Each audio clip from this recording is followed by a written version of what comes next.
बिस्मिल्लाहिर्रहमानिर्रहीम इय्याका नअबुदु व इय्याका नस्तईन। अस्सलाम वालेकुम स्टूडेंट्स, आज हम लोग मार्जिन ट्रेडिंग के हवाले से बहुत ही अहम कॉन्सेप्ट्स और मुकम्मल तौर पे इसके अंदर न्यूमेरिकल के अंदर आने वाले सारे कॉन्सेप्ट डिस्कस करने जा रहे हैं कि मार्जिन ट्रेडिंग होता क्या है, इसमें न्यूमेरिकल्स क्वेश्चन किस तरह आ सकते हैं, उसकी टर्म्स कौन सी हैं।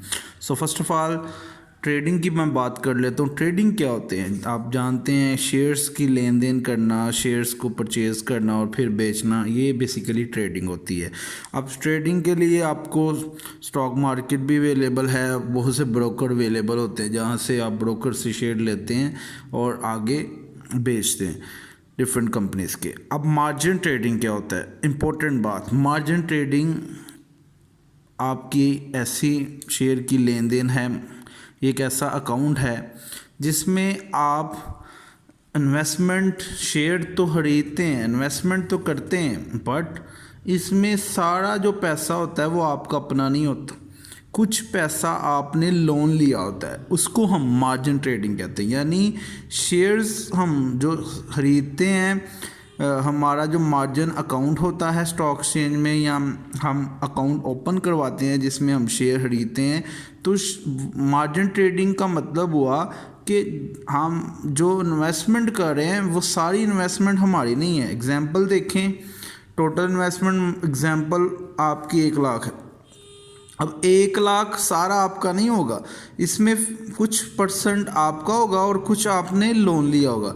इसमें मैंने एग्जांपल रखी है कि 1 लाख में 50% इनिशियल मार्जिन मतलब इन्वेस्टर के 50% है और 50% लोन लिया हुआ है।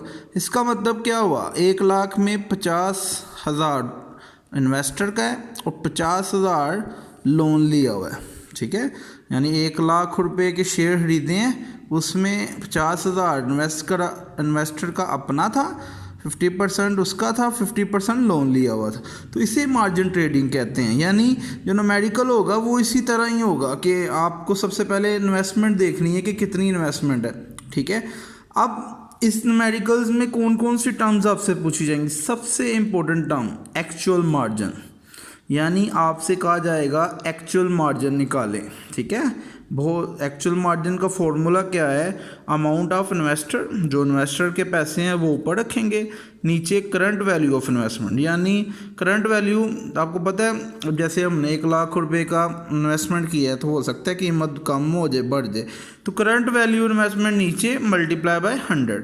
अब अभी जो मैंने एग्जाम्पल रखी है उसके मुताबिक अमाउंट ऑफ इन्वेस्टर कितनी है, 50,000, वो ऊपर रखेंगे, और वैल्यू ऑफ इन्वेस्टमेंट यानी करंट वैल्यू से मुराद total value of investment 1 lakh है।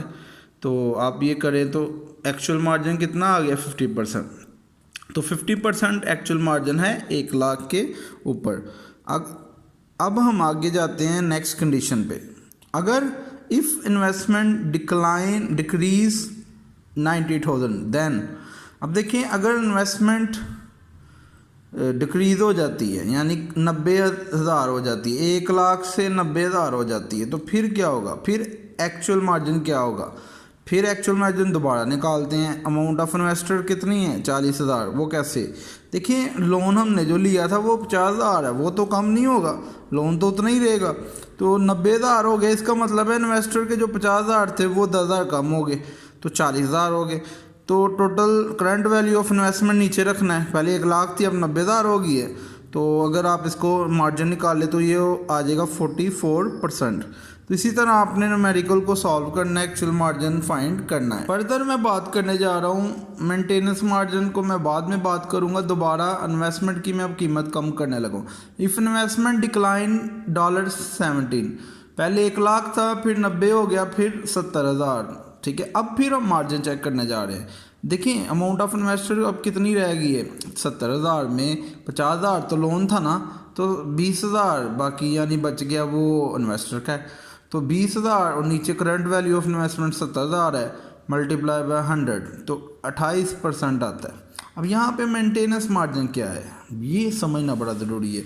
ये मार्जिन का आप उम्मीद है क्लियर हो गया होगा, but maintenance margin question paper में 99% गिवन ही होता है। ठीक है, आपको होता क्या है, amount of lender set to keep in account, minimum amount होती है, मिनिमम परसेंटेज वो आपको बता देता है कि मेंटेनेंस मार्जिन, मतलब वो आपको मिनिमम परसेंटेज देगा कि इससे नीचे आपकी परसेंटेज नहीं आनी चाहिए। यानी क्यों वो मेंटेनेंस मार्जिन क्यों देगा ब्रोकर कहेगा इन्वेस्टर को कि भाई देखो आपने 50% इन्वेस्टमेंट की हुई है, 50% लोन लिया हुआ है, तो आपको कम से कम वो आपको एक मेंटेनेंस दे देगा ना कि आपके अकाउंट में 25%, जितना मर्जी वो बता सकते हैं, ये मामला पहले ही तय होते हैं, 30% हो या 25 हो, वो पहले ही तय कर लेंगे कि मेंटेनेंस कितना होना चाहिए मार्जिन। अब आप चेक करें एक्चुअल मार्जिन कितना हो गया, 28%। तो 28% मार्जिन अभी हो गया, यानी बहुत क्लोज हो गया 25 से। अब वो ना मेंटेनेंस मार्जिन से मुराद कि ब्रोकर कहेगा इन्वेस्टर को भाई 25% से नीचे नहीं होना चाहिए, नहीं तो आपके शेयर सारे मैं बेच दूंगा, ठीक है, या तो शेयर बेचो, ख़त्म करो अकाउंट को। तो ये बड़ा ज़रूरी। अब इसमें जो पेपर में सबसे ज़्यादा दफ़ा सवाल आया हुआ है, मोस्ट इम्पोर्टेंट लाइन ये मैं लिखने लगा हूँ, वो ये आता है when broker make a margin call. Broker margin call कब करता है, जिस सबसे अहम सवाल है आपके ये chapter trading broker trading chapter में सबसे, कि मार्जिन कॉल कब करेगा। आप 90% पास पेपर में देख लें, यही सवाल आया हुआ है। अब देखिएगा, if actual margin less than maintenance margin, जब एक्चुअल मार्जिन मेंटेनेंस मार्जिन से कम होता है, then broker make a margin call. ये क्वेश्चन पेपर में सवाल सबसे ज़्यादा दफ़ा इस चैप्टर में ये सवाल पार्ट आया हुआ है कि ब्रोकर कब कॉल करता है मार्जिन कॉल। तो याद रखिएगा जब आपके एक्चुअल मार्जिन मेंटेनेंस मार्जिन से कम हो जाए। अब मुझे बताएं आपका एक्चुअल मार्जिन 28 है ना, तो मेंटेनेंस कितना है 25, तो इससे कम तो नहीं हुआ, तो अभी वो कॉल नहीं करेगा, ठीक है, मार्जिन कॉल नहीं करेगा। कॉल से मुराद वही जैसे मैंने आगे बताया कि ब्रोकर कॉल करके कहेगा भाई अपने अकाउंट में या तो पैसे जमा करवाओ, या अगर एक्चुअल मार्जिन कम हो जाए ना मेंटेनेंस, वो कहेगा या तो पैसे जमा कराओ या अपने शेयर बेच दो, मैं तो आपके शेयर बेच दूंगा। तो मार्जिन कॉल प्राइस निकालने का फॉर्मूला भी है, ठीक है। अगर आपसे क्वेश्चन पेपर में ये कहे ना कि मार्जिनल कॉल प्राइस निकालो, एक तो होता है ना मार्जिन कॉल करेगा या ना नहीं करेगा, ये भी पास पेपर करेंगे ना, आप देखिएगा ये सवाल सबसे ज़्यादा आया होगा। तो मार्जिन कॉल प्राइस निकालने का क्या फार्मूला है, लोन जो होगा वो ऊपर रखेंगे divided by number of share, ठीक है, ये नंबर ऑफ़ शेयर है, और ब्रैकेट में है 1 माइनस मेंटेनेंस मार्जिन, ठीक है, 1 माइनस, जैसे 25% है तो 0.25 आ जाएगा यहाँ पे। तो ये मार्जिन कॉल प्राइस निकालने के लिए भी अक्सर वो कहता है, बहुत दफ़ा उसने कहा हुआ है, बड़ी दफ़ा पेपर में आया हुआ है। तो बेटा ये सारे कॉन्सेप्ट थे आपके मार्जिन ट्रेडिंग वाले चैप्टर में, ये बेसिक कॉन्सेप्ट थे इसको अच्छी तरह से तैयार कर लें। इसके अलावा मैं बड़ी अहम बात बताने लगा हूँ, एक तो मार्जिन ट्रेडिंग होता है, एक होता है कैश ट्रेडिंग।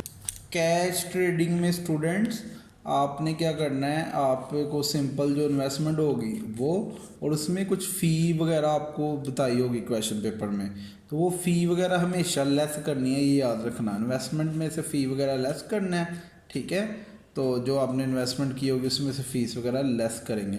बहरहाल इस पर फर्दर डिबेट बाद में करेंगे। कैश ट्रेडिंग में सारे पैसे इन्वेस्टर के ही होते हैं, इसीलिए इसमें कोई मार्जिन या लोन वगैरह नहीं आता। तो बात ये थी कि मार्जिन ट्रेडिंग पे वापस आते हैं। शॉर्ट मार्जिन ट्रेडिंग में आपने क्या पढ़ा कि टोटल इन्वेस्टमेंट में आधे पैसे, ज़रूरी नहीं आधे, हो सकता है 40% 60% इन्वेस्टर हो और 40% लोन, वो डिपेंड करता है क्वेश्चन पेपर पे वो क्या कहता है। पहला तो आपको सबसे अहम पॉइंट कि एक्चुअल मार्जिन निकालने आना चाहिए, ठीक है, सबसे अहम इसमें टॉपिक था एक्चुअल मार्जिन, ठीक है। और इसके बाद मेंटेनेंस मार्जिन क्या होता है ये आपको पता होना चाहिए। इसके बाद आपको एक्चुअल मार्जिन और मेंटेनेंस मार्जिन में क्या फ़र्क है, मार्जिन कॉल कब होगी, मार्जिन कॉल प्राइस कैसे निकालते हैं, ये मार्जिन ट्रेडिंग में टॉपिक हैं, ये क्लियर होने चाहिए क्योंकि बेसिक कॉन्सेप्ट है। इसके अलावा पास्ट पेपर में देखे गए हैं बहुत अहम कॉन्सेप्ट। तो इंशाल्लाह नेक्स्ट वीडियो पे मैं आपको पास्ट पेपर सॉल्व करूँगा। अल्लाह हाफिज़।